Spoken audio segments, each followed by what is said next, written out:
Consultório Fiscal, hoje com o Dr. Paulo Anjos. É disposto? Olá.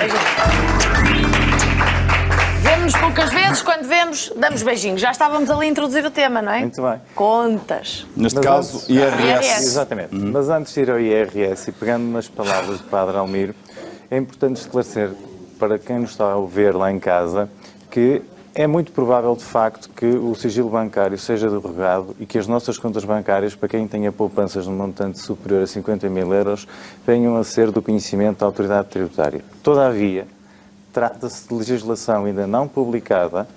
Porquê? Porque não foi promulgada pelo Sr. Presidente da República. Sim. Ainda existe uma probabilidade... Acho que não houve sequer debate sobre essa matéria.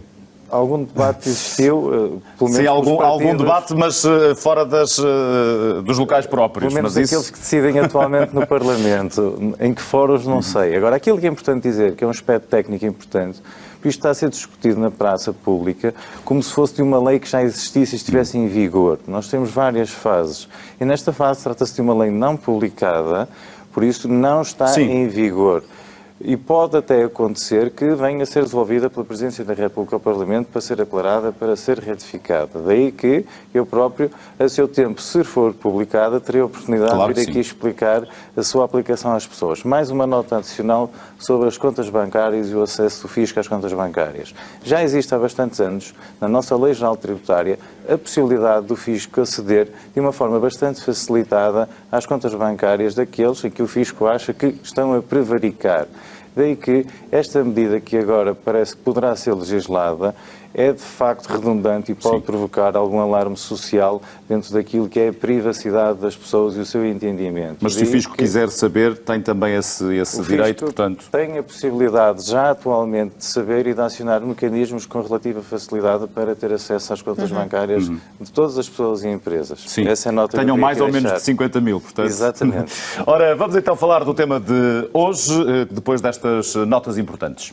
Sobre o tema de hoje, eu venho falar de IRS nesta perspectiva. Nós, no passado verão, já passado porque já estou a pensar no outono, tivemos uma certa turbulência. É o último dia daquilo que foi verão hoje. Portanto, hoje ou amanhã? Hoje é o último dia do verão, acho. Tivemos turbulência naquilo que foi o processo de liquidação de imposto, de devolução de imposto, concretamente do IRS. E aquilo que eu venho explicar, em palavras que têm que ser percebidas lá em casa, é o que é isto que estamos a falar, de liquidação, prazos, divergências. De facto, existe aqui muita complexidade de difícil explicação.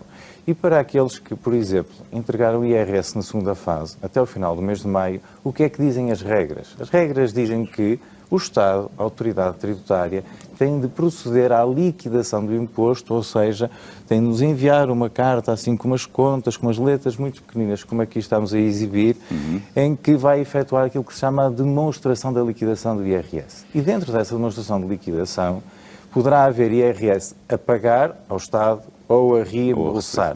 E esta nota de liquidação, tecnicamente, deve ser emitida até o dia 31 de julho de cada ano. O que aconteceu neste caso, em muitas situações, é que esta nota de liquidação não foi emitida. Porquê? Aquilo que são as informações oficiais, porque em face daquilo foi a montagem esta geringonça fiscal de controle do e-fatura, o sistema informático e a autoridade tributária não conseguiram digerir as liquidações. E houve muitas pessoas que não receberam até o dia 31 de julho a nota de liquidação do imposto a pagar, sendo esta uma responsabilidade do Estado. Para essas pessoas, o prazo limite de pagamento não é o 31 de agosto, ou seja, foi estendido ainda no corrente mês de setembro. Ainda há pessoas cujo prazo limite de pagamento ocorre, por exemplo, no final do mês de setembro. Porquê? Porque o Estado não liquidou o imposto a pagar. Mas também existem outras situações de pessoas que tinham valores a reembolsar e em que o Estado não liquidou atempadamente o IRS. Nesses casos, já vamos ver adiante, as pessoas terão o direito, têm o direito, a juros indemnizatórios.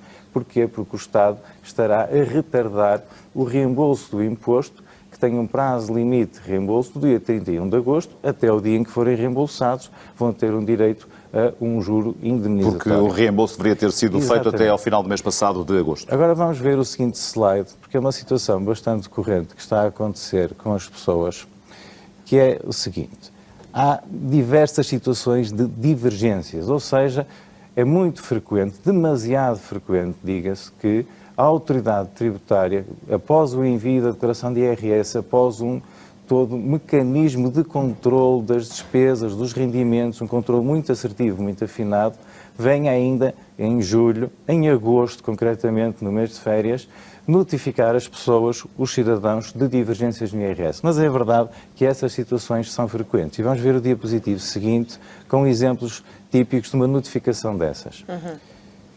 Então, ora, vamos lá então, ver o próximo. Tem sido muito frequente estarmos na praia em agosto, no nosso descanso. Estava e a pensar nisso. com aqueles mecanismos que eu venho aqui aconselhar de termos nos nossos smartphones, todo aquele processo de comunicação, sermos confrontados com uma notificação na praia. A sua declaração de rendimentos do ano 2015, com a identificação X, foi selecionada por terem sido detectadas as seguintes situações: necessidade de comprovação das despesas de educação, neste caso X, e os rendimentos e incrementos patrimoniais são inferiores aos conhecidos. Isto é o quê? Rendimentos de incrementos patrimoniais? Estamos a falar concretamente de mais-valias, por exemplo, de venda de património imobiliário, escrituras de vendas de imóveis.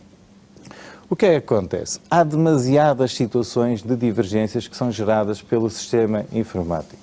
O problema não é o controle, o problema é o excesso de controle e demasiada concentração de meios da autoridade tributária em divergências que me parece que muitas delas não fazem sentido e que têm um prazo muito curto para serem resolvidas, 15 dias, ou seja, se estamos na praia, no primeiro dia de praia recebemos a notificação e temos um prazo de 15 dias corridos para ligar ao nosso contabilista, para aferirmos com os documentos de IRS e ficamos com o nosso período de férias, de tempo de descanso comprometido, natural, daquilo que são os usos sociais.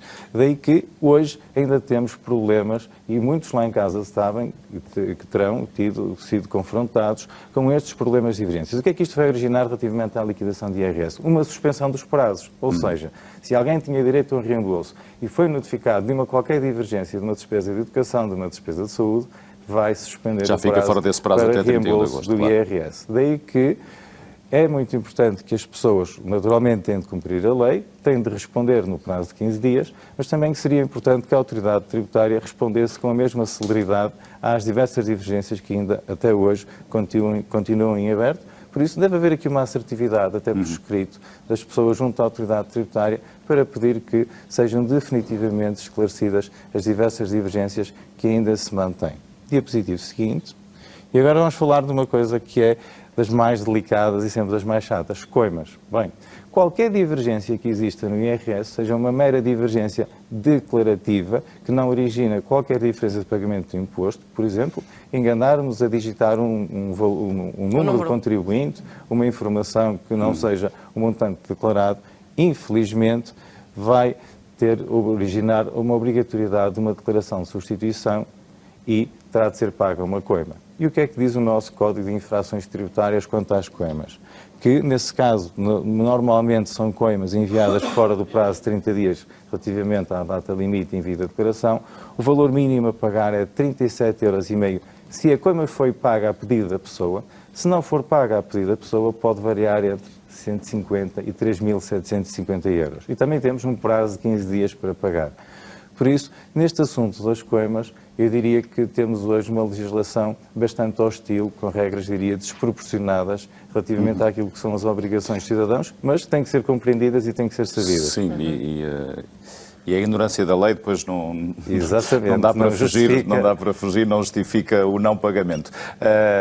Portanto, o problema não é o Estado verificar em alguns casos se de facto as coisas estão conforme foram declaradas. O problema de facto são estes prazos apertados e o facto também, digo eu, segundo percebi, de haver um sentido que quer as coisas mais céleres, mas que no sentido contrário responde com mais calma. Existe sempre um problema de reciprocidade. Ou seja, a lei, de facto, quando qualquer contribuinte, qualquer um de nós recebe estas notificações, dá-nos um prazo de 15 dias para que a mesma seja suprida, seja justificada. Mas não existe prazo para o Estado responder em prazo nenhum.